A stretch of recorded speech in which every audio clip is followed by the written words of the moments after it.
Hello बच्चों, let's read this question. The question says if F X is equal to sine log under root 4 minus X square divide by 1 minus X then the domain of the F X is. तो हमें इस F x की domain बतानी है। तो इससे पहले जो इसका की कंसेप्ट हम यूज़ करेंगे वो की कंसेप्ट क्या होगा, देखो। उससे पहले हमें पता होना चाहिए लॉग एक्स अगर इसकी डोमेन फाइंड करनी तो इसकी कुछ कंडीशन होती है। क्या कंडीशन होती है, या कंडीशन की बात करेंगे। सो जो एक्स है शुड बी ग्रेटर देन 0 होना चाहिए। ओके, ए है वो ए नॉट इक्वल टू 1 होना चाहिए।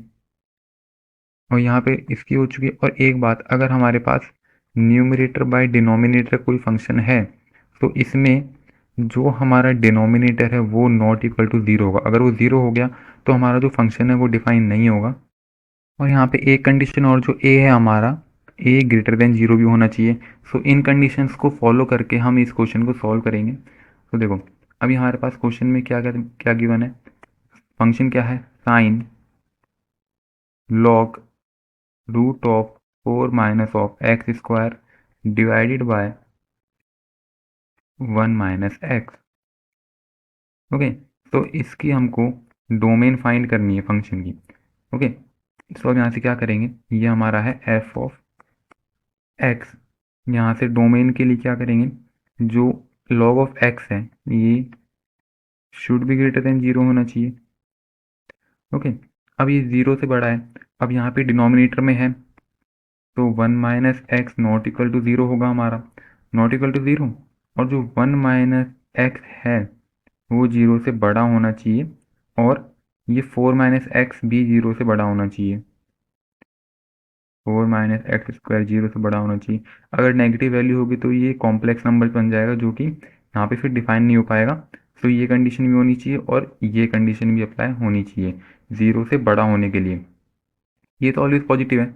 यहाँ पे हमने ये वाली कंडीशन क्यों ली है, जो ये वाली टर्म है ये तो ऑलवेज पॉजिटिव आने वाली है। अब इस पूरे फंक्शन को पॉजिटिव करने के लिए हमारी जो नीचे वाली टर्म है 1 माइनस एक्स की, इसको भी पॉजिटिव होना पड़ेगा। पॉजिटिव होने के लिए मतलब 0 से बड़ा होना पड़ेगा। ओके, और ये वाली कंडीशन हमने लिखी है रूट की वजह से। तो अब जब इन कंडीशन को हम सॉल्व करेंगे तो जो हमारा एक्स है, एक्स लेस देन 1 आएगा। एंड यहाँ से जब देखेंगे 4 ग्रेटर देन एक्स स्क्वायर आया।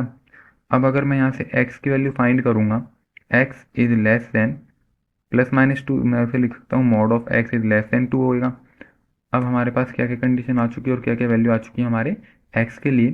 सो ये देखो, एक आई हमारी x लेस देन 1 है and mod of x is less than 2। अब इसके लिए जब बात करेंगे हम, तो जो इन दोनों का कॉमन पार्ट आने वाला है, तो जो यहाँ से जो डोमेन होगी, डोमेन बिलोंग करेगी -2 से 1 के बीच में। देखो यहाँ से हम इसको प्लॉट करके देखते हैं। यहाँ पे 2 1 0 1 2 -1 -2। अब ये बोल रहा है x की वैल्यू 1 से छोटी होनी चाहिए, 1 से छोटी होनी चाहिए। अब ये बोल रहा है मॉड ऑफ x, x की वैल्यू अगर मैं निकालूँ यहाँ से तो +-2 होगी। तो उनसे छोटी होनी चाहिए, मतलब कि वो हमारी वैल्यू जाएगी यहाँ से नीचे की तरफ -2 तक। तो इसकी वैल्यू लाई करेगी 2 से -2 के बीच में, इसके बीच में। तो जो हमारा रीजन पूछा गया है, तो कॉमन पार्ट आने वाला है वो है हमारा ये वाला पार्ट, जो कि इसकी डोमेन हो जाएगी -2 से 1 के बीच की। तो this is answer for this question. Domain होगी हमारी -2 से 1। I hope you understood well. Best of luck.